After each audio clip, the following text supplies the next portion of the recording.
क्या कहना चाहेंगे, पूरी चीज़ें कैसे देख रहे हैं? ऑनलाइन इंडिया के एक बहुत अच्छे सज्जन हैं पत्रकार धर्मेंद्र जी, बिल्कुल। और बड़ी अच्छी कवरेज करते हैं, सच्चाई की कवरेज करते हैं, इसलिए मुझे ऑनलाइन इंडिया से बात करने में मैं आनंदित हूँ। धन्यवाद। बाकी कल जो हुआ वो लोकतंत्र में जो है नहीं होना चाहिए, उसको मैं उस पर कितना खेद प्रकट करूं कम है। ये सारी चीजें तो ब्लैक डे में इसलिए नहीं कह सकता क्योंकि काला बहुत सुंदर रंग होता है, देखो मैं काला ही पहने बैठा हूं। और सब लोग मोस्टली आप देखो काले रंग, सब लोगों ने जो है काला रंग पहना, और हमारे बालों के रंग भी जब हम सफेद हो जाते हैं तो हम बुरा मानते हैं, जब तक काले रहते हैं तो हम अपने आप को जवान मानते हैं, समझ रहे हैं? कल मैं तो वेस्ट से आता हूँ, चौधरी राकेश टिकैत मेरे बड़े भाई, हम पश्चिम के जो लोग हैं ना, हम स्वाभिमानी लोग हैं, अपनी लड़ाई को लड़ते हैं। कल उनकी आंखों के आंसू इस बात का सबूत देते हैं कि सरकार ने तानाशाही की इंतहा जो है, और सरकार ने ये भी बताया होगा कि अब हम करने क्या वाले हैं। तो एक नेता के लिए जो लोग उनके भरोसे बैठे हैं उनको छोड़ना बहुत मुश्किल होता है, और कल वही हुआ। उनकी आंख के आंसू सबूत दे रहे थे कि उनके जाने के बाद यहाँ बहुत कुछ होता। आप देख निडर लोग जान की परवाह करते हैं, किसान तो नहीं कर रहा, किसान तो देश की परवाह कर रहा है। तो कल उन्होंने ये साबित किया कि मैं यहाँ से नहीं जाऊँगा, मैं आत्महत्या कर लूँगा, फांसी लगा लूँगा, मर जाऊँगा, गोली खा लूँगा, लेकिन नहीं जाऊँगा। और आज जो लोग यहाँ खड़े हैं वो इस बात का सबूत है कि उनकी अपील का जो है वो असर है। जो लोग घर चले गए थे, जिनको ये लग रहा था कि भाई कुछ भी हो सकता है, आज उनको ये विश्वास हो गया कि नहीं, देश बड़ा होता है, अपने लोगों के साथ खड़ा होना होता है। ये कई सारे सवाल हैं मेरे, एक एक करके मैं बात करूंगा उस पर। जिस तरह से कल पुलिस द्वारा यहाँ पे फ्लैग मार्च किया गया और एक डर का माहौल बनाने की कोशिश की गई कि किसानों के अंदर डर का माहौल बना दिया जाए, वो वापस चले जाएं, और कुछ थोड़े बहुत बच जाएं, उनको बलपूर्वक से हटा दिया जाए। फिर राकेश टिकैत जी का आह्वान होता है, रात को ही बहुत सारे लोग आना शुरू हो जाते हैं, और आज सुबह से पॉलिटिकल पार्टी के लोग भी आना शुरू हो जाते हैं। तो जैसा कि जयंत चौधरी जी आए, फिर उसके बाद मनीष सिसोदिया आते हैं, अलका लांबा आती हैं, तो राजनीतिक एंगल कहीं ना कहीं हो रहा है इसका। देखो, मैं तो राजनीति जो है ना वो वहाँ बैरिकेडिंग के बाहर अपनी गाड़ी में रखा है, समझ रहे हैं? मैंने तो मैंने पहले यूपी में मेरा पहला चुनाव होगा, आप समझ रहे हैं? इन सब चीज़ों की फिक्र नहीं है, जो आया है समर्थन देने उसका धन्यवाद करना चाहिए। क्यों? क्योंकि वो इस लड़ाई को सपोर्ट करता है, यानी कि ये साबित होता है कि चाहे वो किसी भी पार्टी में, लेकिन उसके अंदर किसानों को लेकर दर्द है, आप समझ रहे हैं? तो ये मैं क्या कह रहा हूँ, मैं क्या राजनीतिक, अभी मेरी बात पूरी नहीं हुई। बिल्कुल, आप करिए। तो राजनीतिक एंगल की बात ऐसी है कि अगर अपने लोगों के हक के लिए लड़ना राजनीति है तो वो करनी चाहिए, ठीक है? लेकिन अगर विपक्ष के लोग ना बोलें तो भी मुसीबत, आप समझ रहे हैं? तो भी लोग कहते हैं कि विपक्ष बोल नहीं रहा है, और अगर विपक्ष के लोग बोलें तो राजनीतिक एंगल आ जाता है। इन सब चीज़ों से दरकिनार करके हमें सोचना चाहिए कैसे ये आंदोलन कामयाबी की तरफ जाए, और कैसे जो है किसान सह सम्मान अपनी मांग को वापस मनवा के वापस घर जाए। ये तो ठीक है आपकी, लेकिन अगर बात को देखा जाए कहीं ना कहीं विपक्ष अपनी भूमिका सही तरीके से निभाता, तो क्या नौबत यहाँ तक आनी चाहिए थी? अब मैं जब विपक्ष नहीं था, मैं नहीं कह सकता। जब से मैं आया हूँ तो मैंने बहुत सारे लोग सक्रिय कर दिए हैं कि जिनसे बात भी करना पसंद है तो उनकी आवाज़ भी उठानी पड़ती है, समझ रहे हैं? मैं अपनी जिम्मेदारी निभा रहा हूँ एक क्रांतिकारी होने के नाते, एक देश का नौजवान युवा होने के नाते, और मुझसे युवाओं को सीखना चाहिए कि वो हक की लड़ाई को लड़े। तो मुझे इन सब चीज़ों से फर्क नहीं पड़ता विपक्ष क्या कर रहा है। विपक्ष कौन है? अन्नदाता से बड़ा कोई विपक्ष है क्या, बताइए? किसी की औकात है कि 60-65 दिन आंदोलन कर ले खुले आसमान में? और कौन सी सुविधा दे रखी है यहाँ?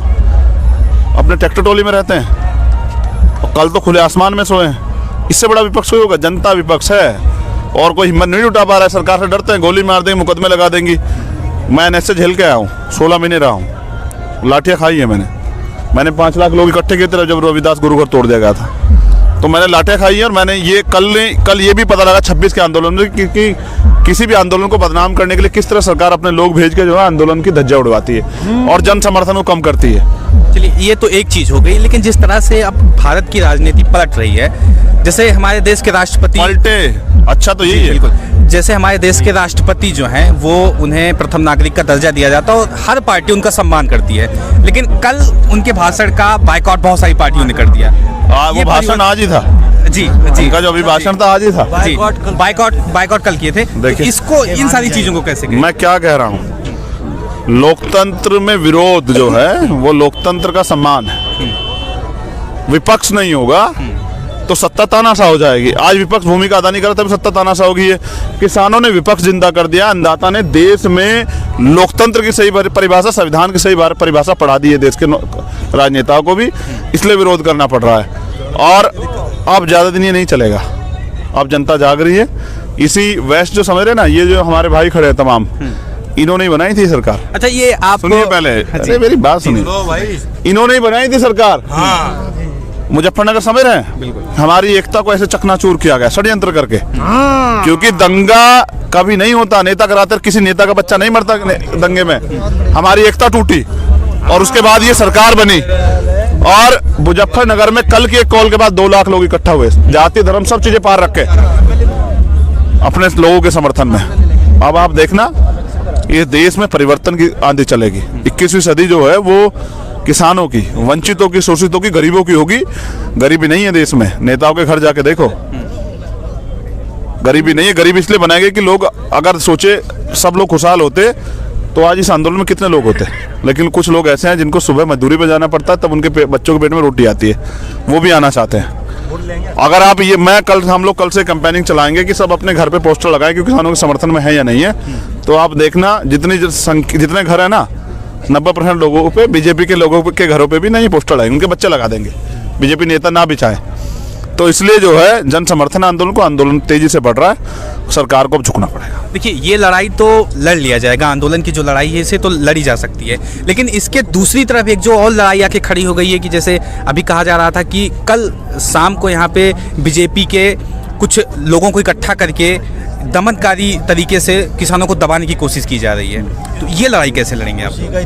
नहीं, अरे आप नहीं जान पा रहे हैं। आप याद कीजिए, ऐसा तो हुआ है ना गुलाम भारत में, हुआ है नहीं हुआ है? ऐसा ही हुआ। दमन जब कोई करता है ना, दमनकारी शक्तियां जब ताकतवर होती तो ऐसा ही करते हैं कि अपने ही लोगों को लड़ा के। अंग्रेज कैसे वो करते थे, डिवाइड एंड रूल। कल भी तो यही हुआ ना, कुछ लोगों ने कर दिया, वो अपने घर वालों से पूछे कि उनके घर वाले उनके समर्थन में है या नहीं है। ये दमन जो है ना, ये दमनी क्रांति का आगाज है और इस दमन से क्रांति पैदा हुई। आज क्रांति की मिसाल यहाँ है कि आप देखो, कल जहाँ 200, 400, 500 लोग थे, आज वहाँ लाखों लोग हैं। देखिए, ठीक है, जो यहाँ पे कल करने की कोशिश की जा रही थी वही आज सिंघू बॉर्डर पे हुआ। और जिस तरीके से फिर उसके बाद मीडिया में नैरेटिव जनरेट किया गया कि किसान एक तरह से उपद्रवी हो गए हैं, पत्थरबाजी कर रहे हैं, पुलिस को लाठीचार्ज करने की कोशिश, लाठीचार्ज करनी पड़ी, तो कहीं ना कहीं नैरेटिव चेंज। मैंने वीडियो देखा। देखिए, हमारा बहुजन मीडिया बहुत मजबूत, समझ रहे, हमारे किसानों के पेज, नौजवानों के जो है लाइव, वो बहुत मजबूत है। उनके आगे उनका नैरेटिव नहीं चल रहा है। मैंने खुद देखा, पत्थरबाजी कर रहे थे, आरएएफ साइड में खड़ी थी, पुलिस साइड में खड़ी थी, सिंघू बॉर्डर पे हमने खुद देखा।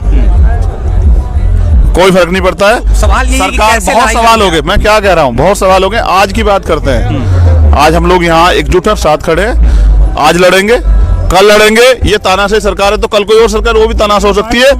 लोकतंत्र को जिंदा रखेंगे, ठीक है। और अपने आंदोलन को, जो लोकतंत्र की पहचान है, शांतिपूर्वक आंदोलन जो है, वो जो 26 में चला था ऐसे ही चलेगा, आगे भी चलेगा। सरकार बदनाम करने का प्रयास करे, सरकार गोली चलाने का प्रयास करे, हम लोग जो है गोली खाने के लिए तैयार हैं। लेकिन किसान जो है यहाँ से अपना हक लेके वापस